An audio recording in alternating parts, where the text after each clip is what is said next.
गुरु ब्रह्मा गुरु विष्णु गुरुदेवो महेश्वरः गुरु साक्षात् परब्रह्म तस्मै श्री गुरुवे नमः। देखो, सत्संग में आते हैं तो सत्संग में आकर के हमको गुरु की बातों पर विचार करना चाहिए। आखिरकार ऐसा कहा तो क्यों कहा, क्योंकि गुरु जो भी बोलता है परिचय पाकर के बोलता है,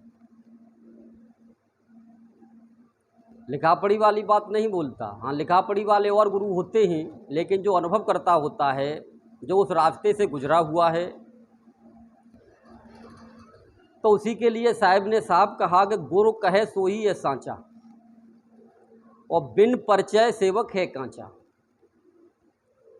क्योंकि जो गुरु कह रहा है वही सत्य है, क्योंकि वो अपने अनुभव में उतर करके परिचय पा करके उसको जान करके जब कह रहा है,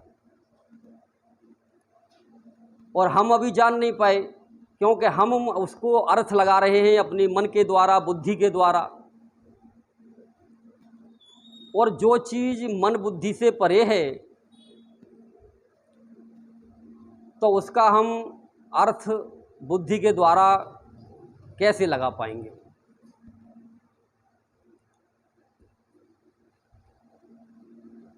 तो देखो, साहब ने तो सब कुछ सच सच बताया। अब है कि गुरु अपनी पहुंच में कहाँ तक पहुंचे और शिष्य अपनी पहुंच में कहाँ तक पहुंचे, ये अलग बात है। जब ही साहब ने कहा कि पहुंचे पहुंचे सब कहें, क्योंकि आज तक किसी ने ये नहीं कहा कि मैं नहीं पहुंचा। क्योंकि अगर कोई गुरु ये कह दे कि मैं नहीं पहुंचा वहाँ तक, मैंने उसको नहीं देखा, मैं उसको नहीं जानता, तो उसके पास जाएगा कौन? तो उसकी मजबूरी है। तो सभी यही कहेंगे किसी के पास पहुंच जाओ कि मुझे पूर्ण ज्ञान है, मुझे पूर्ण ज्ञान है। कि पहुंचे पहुंचे सब कहें, पहुंचा कोई एक। लाखों में तो है नहीं, करोड़ों में कोई एक। ये साहिब की बाणी है, जबकि ये 624 साल पहले की है। और जो लगभग 250 साल पहले गरीबदास ने जो कहा, इसी बात को उन्होंने कहा कि पहुंचे पहुंचे सब कहें, पहुंचा कोई एक। करोड़ों में तो है नहीं, अरबों में कोई एक। तो आखिरकार वो कहाँ पहुंचने की बात कर रहे हैं, किस ज्ञान की बात कर रहे हैं? तो ये तो देखो एक शोध का विषय है। क्योंकि जब तक आप अपने अनुभव के द्वारा धीरे धीरे आगे नहीं बढ़ेंगे, तब तक इसका निपटारा नहीं हो सकता। क्योंकि साहब ने जब ही कहा कि अपनी आप निबेर ले, कौन क्या कह रहा है, कौन पूरा है, कौन अधूरा है, तो इस चक्कर में मत ना पड़। कि अपनी आप निबेर ले, औरों की दे छोड़, और तब ही निश्चल होएगा, तब पावेगा ठौर। तो साहब तो ये कह रहे हैं तू ये भी भूल जा कि गुरु क्या कह रहा है, क्योंकि सब अपने को पूरा कह रहे हैं। तो तू अपनी देख, तू स्वयं कहाँ पहुंचा हुआ है, तैने क्या जाना है और तुझे क्या जानना है, इस पर हमको ध्यान देना है। क्योंकि गुरुओं का तो खेल ही ये है, सब अपनी अपनी ढपली और अपना अपना राग बजाना है, क्योंकि सबको अपनी अपनी राग सुनाना है। क्यों साहब ने हर बार ये समझाया कि चेत सवेरे बावरे, बोले कि मनुष्य का शरीर तुझे मिला हुआ है, तो यही समय है कि चेत सवेरे बावरे, तुझे बहुत दूर तक जाना है। क्योंकि मार्ग इतना सरल नहीं है और इतना छोटा नहीं है तो सरल और छोटा, पर लेकिन उसको इतना संकीर्ण बना दिया गया। किसने बनाया? इन अधूरे गुरुओं ने ही बनाया। अधूरी नई नई बाणियां जो रच के रख दी, उन्होंने बनाया। तो आप यही डिसाइड नहीं कर पाएंगे कि मैं इनके हिसाब से चलूं कि इनके हिसाब से चलूं कि इनके हिसाब से चलूं, क्या करूं क्या नहीं करूं। पूरा जीवन इसी में निकल जाता है। और कुछ लोगों का तो मैंने ये देखा है कि साहब ने कहा ये रूल कि करिए गुरु भाई 10 पांचा, जब तक गुरु मिले नहीं सांचा। लेकिन मैं यहां पर यह बात और जोड़ना चाहता हूं कि जो गुरु झूठा है, क्या तुमने उस झूठे ज्ञान को भी जाना है क्या? पहले झूठे के ज्ञान को तो जान लो। झूठे के ज्ञान को तुम जान नहीं पाए, वो सत्य के ज्ञान के लिए मान लो पछाड़ खा रहे हो। क्योंकि उसने जो झूठ ज्ञान को भी हासिल किया है, बड़ी मेहनत की है उसने, जब जाके वो झूठ को वो जागर कर पाया है, जब जाकर के संसार में चमक रहा है, वो अपना नाम कर पाया है। तो कुछ तो लेकर के बैठा है, तो उससे तो तुम्हारी पार पड़ नहीं रही।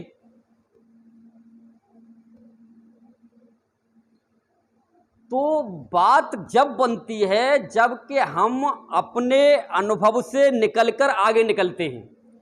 मैं इस बात को गारंटी से अपने अनुभव के आधार पर कहता हूं कि आप किसी भी गुरु के पास हो, बेशक चाहे अधूरा हो या कैसा भी हो, लेकिन आप उसके पास लग रहे हैं, उसके ज्ञान के अनुसार आप चल रहे हैं, तो पहले यानी इतनी भक्ति करो, इतने सच्चे हृदय से चलो कि जो वो जानता है वो आपके अंदर उतर आए। अगर ऐसा हो गया तो अगला गुरु आपको ऑटोमेटिक मिल जाएगा, अपने आप मिल जाएगा। लेकिन आपने जानना तो उसको भी नहीं है जो वो जानता है, और आप भागते फिर रहे हो कि पूरा चाहिए पूरा चाहिए। और जब पूरा मिलता है तो उसकी बातें, जब वो बोलता है पूर्णत्व की बातें, तो उसकी बातें तुम्हारे सिर से ऊपर निकल जाती हैं। अब तुम्हारी समझ में ही नहीं आता कि हम करें तो करें क्या, क्या कह दिया तुमने, हमारी समझ ही सही परे है। ये इसी का कारण है, क्यों? अनुभव तुमने कुछ किया नहीं, चले हो नहीं, और सिर्फ गुरुओं को छानने में लगे हुए हो। अपना कुछ नहीं तुमने बनाया। तो जो अपना बनाता है, स्वयं चलता है, वही आगे पहुंच पाता है। क्योंकि देखो, अब पिछले में भी सत्संगों में मैंने काफी बताया, चर्चाएं बहुत चल रही हैं कि जी कौन से पंथ के हो, कौन से गुरु के चेले हो। अभी सारी बातें चलती हैं, लेकिन सीधी सी बात है, अब ज्यादातर होता क्या है कि अगर लोगों को पता चल जाए इसका गुरु ये है, तो चेला के पास क्या करेंगे, गुरु के पास ही जाते हैं ना। इसलिए ज्यादातर गुरु अपने गुरु का नाम ही नहीं बताते। या तो कहेंगे हमारा गुरु मर गया, अब मरने के बाद गुरु ने तुमको क्या फाइनल किया, अच्छा कहा या बुरा कहा, या तुम पूरे हुए या ना हुए, क्या पता किसको। अब तुम कह रहे हो वही ठीक है।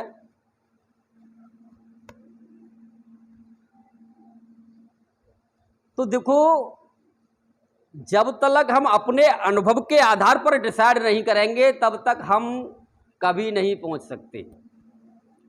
तो साहब ने तो साफ कह दिया, गुरु के विषय में जब चर्चा चली, हम भी बहुत भागे गुरु के चक्कर में महाराज। यहां तक इस जन्म के तो छोड़ो, पिछले जन्म के गुरु निकाल निकाल के रख दिए। लेकिन जब साहब की वाणी क्या कहती है, साहब क्या कहते हैं, उस पर तो ध्यान करो। साहब ने कहा कि गुरु हमारा गगन में। बोले गुरु को तुम्हें संसार में खोज रहे हो, गुरु संसार में रहता ही नहीं। गुरु को अगर खोजना है, गुरु को अगर जानना है, गुरु से अगर मिलना है, तो आपको गगन में पहुंचना पड़ेगा।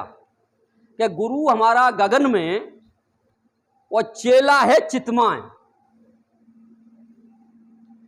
और गगन में कब तक गुरु नहीं मिलेगा आपको, जब तक के आपका चित्त चंचल रहेगा, तब तक आप चेला नहीं बन सकते। गुरु मिलेगा ही नहीं, चेला ही नहीं है। गुरु किसको मिलेगा? चेला को मिलेगा। और आप चेला ही नहीं बने अभी तो गुरु कहां से मिलेगा? तो जब चित्त की चंचलता खत्म होती है तब जाके आप चित्त यानी चेला बनते हैं, और तब जाके गगनबारे गुरु को आप ढूंढ पाते हैं। लेकिन अगर वैसे ही जो कहानी चलती है तो वो कैसे चलती है वो मैं आपको बता रहा हूं। आपका चित्त शांत हुआ नहीं, चंचलता शांत नहीं हुई, और ढूंढते ढूंढते ढूंढते ढूंढते आप गुरुओं के पास पहुंच गए,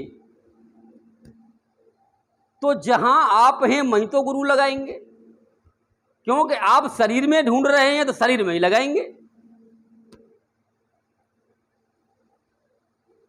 तो जब ही कहा कि भाई 12 पंथ काल के हो गए, लेकिन पंथ का मतलब देखो रास्ता होता है, रास्ता होता है, और 12 रास्ते हमारे अंदर ही हैं, हमारे अंदर ही हैं। यानी काल के रास्ते भी हमारे अंदर हैं, परमात्मा का रास्ता भी हमारा अंदर है, काल भी हमारे अंदर है, और परमात्मा भी हमारे अंदर है।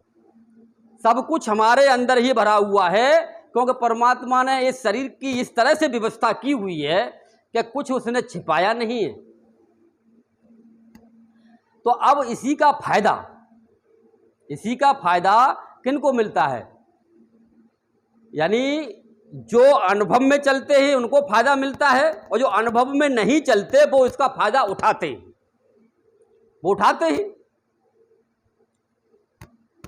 अब जैसे साहब ने कहा कि अगर तुझे मुझसे मिलना है तो तेरे को ये 12 पंथ छोड़ने पड़ेंगे, 12 रास्ते तुझे छोड़ने पड़ेंगे। कि 12 ऊपर साहिब बोले ता तू सुरत लगा ले। अब सुरती लगानी कहाँ पर है, कैसे लगानी है, क्या तुम उसके काबिल हो, उसके लिए तैयार हो? तो अभी लगती है 1 सेकंड का खेल है, क्योंकि चित्त की चंचलता खत्म होनी चाहिए। पहले तो चेला आप बनो, चंचलता खत्म नहीं तो चेले ही नहीं बने। तो सुरती आपकी उस गुरु में कैसे लगेगी जिस गुरु की साहब बात कर रहे हैं, और जिस गगन की साहब बात कर रहे हैं। अब यहाँ गगन का नाम आता है तो लोगों ने क्या काम किया कि मान लो ऊपर गगन में यहाँ सुरती लगा लो जी। अब वो सुरती कहाँ पर लगवा रहे हैं? जिस तरह से 10वां द्वार जो कहा जाता है, 10वां द्वार यानी इसको कहा जाता है यानी जो शिव नेत्र को, और 9 द्वार तो ये खुले हैं ही हैं। किसी ने कान में फूंक दिया, किसी ने वाणी के द्वारा बता दिया, ऐसे ही तो चलेगा सारा ये खेल। लेकिन यानी 9 द्वार खुले हैं, इसके बाद में 10वां खुलता है, 10वें के बाद में 11 माह है, 11 के बाद में 12 माह है। अब ये इससे आगे और भी 2 पॉइंट हैं, अब गुरु इनमें ही भरमाते हैं। ब्रह्मरंध्र है, ब्रह्मरंध्र का ज्ञान दे दिया, लेकिन ब्रह्मरंध्र है तो ब्रह्मांड में ही ना, है तो शरीर के अंदर ही है ना। लेकिन साहब ने पहले ही क्लियर कर दिया कि जोगर होता पिंड में मरता ना है कोई, और जोगर होता ब्रह्मांड में ढूंढ लेता सब कोई। बोले जितने भी ब्रह्मरंध्र वगैरह और शिखा वगैरह के जितने भी ज्ञान है, ऋषि मुनियों ने एक एक रोम छान मारा, कुछ नहीं छोड़ा उन्होंने। जब उनको नहीं मिला तो आपको थोड़े से समय में कैसे मिल जाएगा?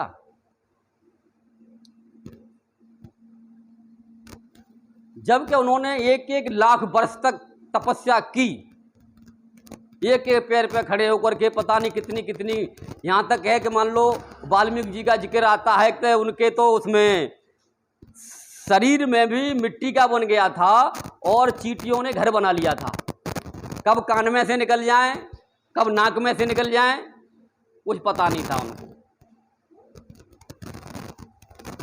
लेकिन उस सत्य तक वो भी नहीं पहुंच पाए, तो आप कैसे पहुंच जाओगे भाई?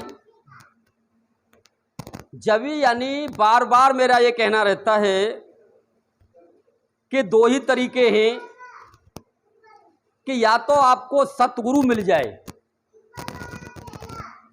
सतगुरु मिल जाए तब आपको ज्ञान हो सकता है। क्योंकि जो आंखें हैं ना, आंखें सिर्फ सतगुरु की ही हैं, बाद बाकी सब अंधे। साहब ने साफ कह दिया कि सतगुरु एक, और सतगुरु एक ही है। और बार बार समझाया जाता है कि ये शरीर आप देख रहे हैं ये सतगुरु नहीं है, और जहां कहीं भी आप चोटी से लेकर के एड़ी तक कहीं भी ध्यान लगा रहे हैं, ये पिंड में ही ध्यान है, पिंड और ब्रह्मांड का ही ध्यान है, इसमें भी नहीं है। अगर इसमें होता तो कोई मरता नहीं, ब्रह्मांड में होता तो ऋषि मुनि सारे ढूंढ लेते। तो बड़ा विचित्र खेल है। तो अब इसी के लिए ही हमको जरूरत होती है, या तो हमें सतगुरु मिले या पूर्ण गुरु मिले।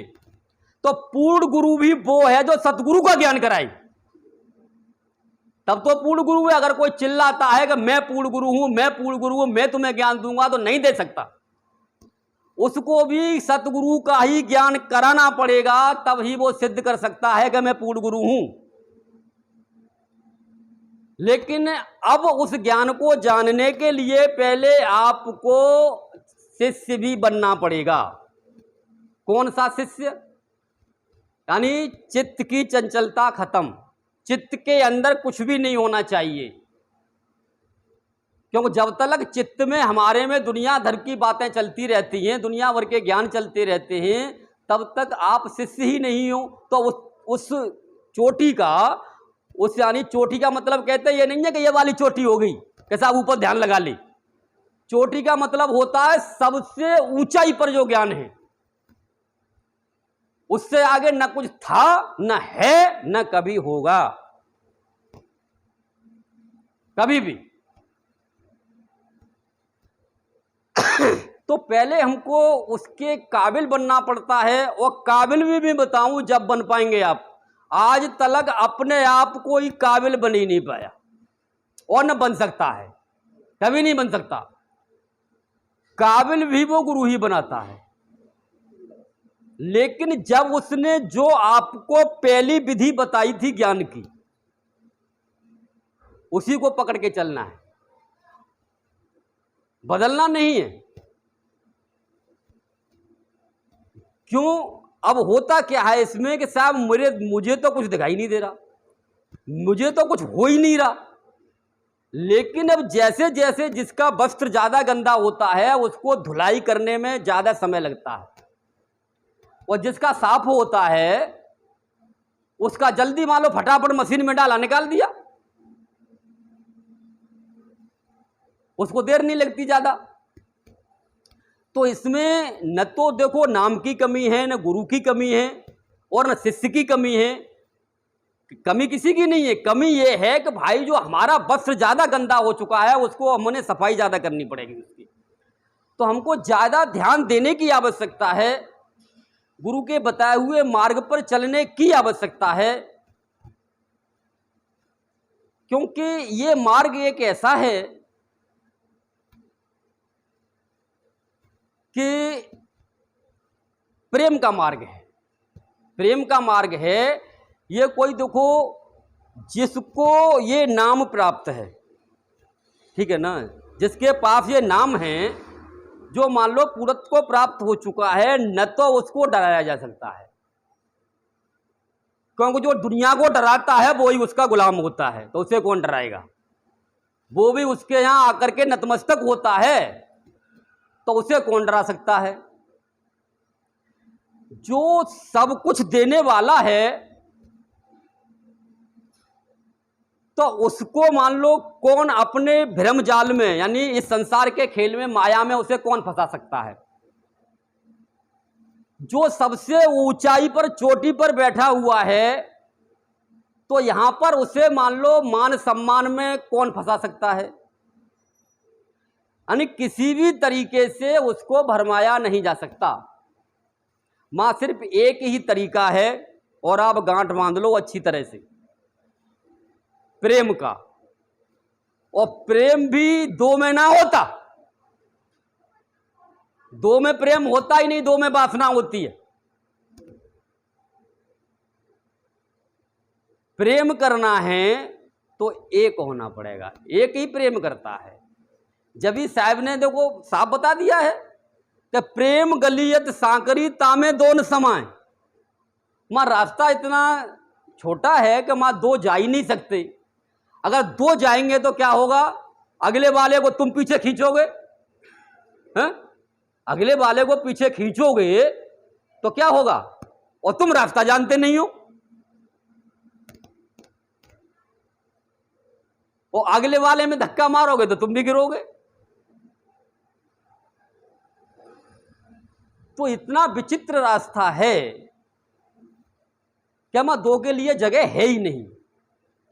तो भाई जो अविनाशी है वो तो मर नहीं सकता, जो पूर्णत्व को प्राप्त हो गया तो वो तो मरने से रहा। लेकिन अभी हम अपने को शरीर ही मानते हैं, इसलिए हमें ही मरना पड़ेगा, और हम भी उस जैसे हो जाएंगे तो उसमें अपने आप ही मिल जाएंगे, और जब उसमें मिल गए तो निकल गए साथ ही, पता ही ना चला कि एक गए कि दो गए कि 10 गए कि 20 गए 50 गए, कितने निकल गए। काल को भी भरमा दिया जाता है, गुरुओं का ज्ञान ऐसा होता है। वो तो देख रहा है कि भाई एक ही गया, और बामें मिलके कितने निकल गए उसे यही पता नहीं रहता। तो अब ये ज्ञान ऐसा कि अपने को खत्म करना पड़ता है। क्या खत्म करना पड़ता है कि हमने अपने को शरीर मान रखा है, शरीर जान रखा है कि हम यही हैं। तो जब तक ये चीजें खत्म नहीं होती तब तक हम आगे मान लो बढ़ नहीं पाते। तो देखो साहब ने जब ही कहा कि मेरा तेरा मनुआ एक कैसे होई रे, मैं कहता रे आँखन की देखी, तू कहता है कागज की लेखी, कि मेरा तेरा मनुआ एक कैसे होई रे। क्योंकि मन एक जब हो पाता है जबकि मान लो मन आपका खत्म ही हो जाए, उससे पहले मन ना होता। जब तक मन लय नहीं होगा तब तक मन एक हो ही नहीं सकता। सबका अलग अलग ही रहता है, कोई कुछ सोच रहा है, कोई कुछ सोच रहा है, कोई कुछ सोच रहा है। लेकिन जब गुरु के बताए हुए ज्ञान पर चल के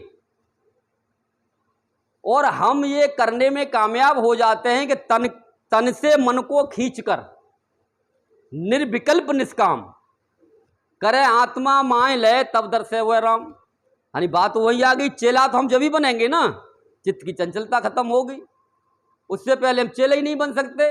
और ये बिन मान लो भेदी गुरु के जब तक वो रहस्य नहीं मिलता हमको और उस पर हम नहीं चलते तब तक ये किया ही नहीं जा सकता। क्योंकि ये किसका पंथ है, ये पंथ किसका है भाई, ये तेरा पंथ है। तेरा पंथ का मतलब ये तुम्हारा पंथ है, ये रास्ता तुम्हारा है, यानी ये निज का रास्ता है, ये आत्मा का रास्ता है, ये परमात्मा का रास्ता है। लेकिन अब लोगों ने तेरा पंथ बना दिया, पहले 12 बनाए अब तेरा पंथ बना दिया, हम तो तेरा पंथ के लो साहब। लेकिन साहब का कहने का मतलब ये था, या अनुभवी गुरुओं का मतलब यह ने कहा कि आपको इस रास्ते पर चलना है। यानी द्वादश के बाद में जो तेरा पंथ है, तेरा स्वयं का पंथ, निज का पंथ कैसे चलेगा, क्योंकि आत्मा ही परमात्मा को लग सकती है, आत्मा ही परमात्मा तक पहुंचती है।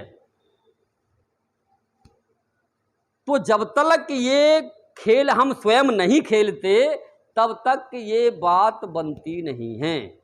कारण यही है, तभी साहब ने कहा कि भैया मेरा तेरा मन एक हो नहीं सकता इस तरह से, क्योंकि मैं तो अपने अनुभव में उतर करके देखी हुई चीज की बात कर रहा हूं।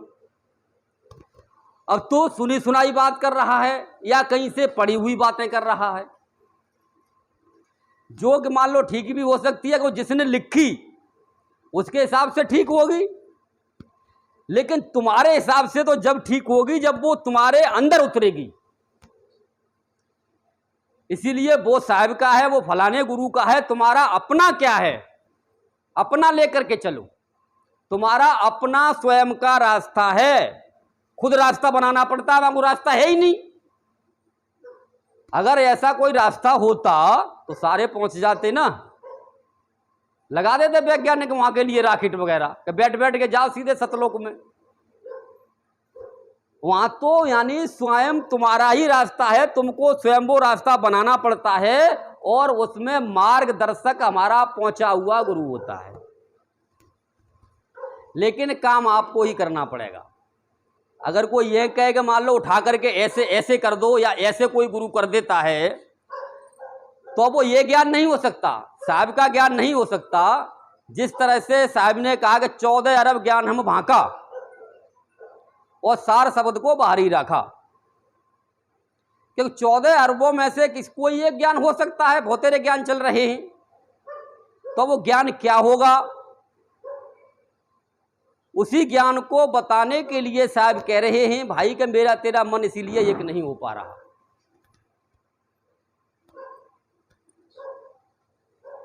चलो 1 मिनट के बाद अभी सत्संग शुरू किया जाएगा।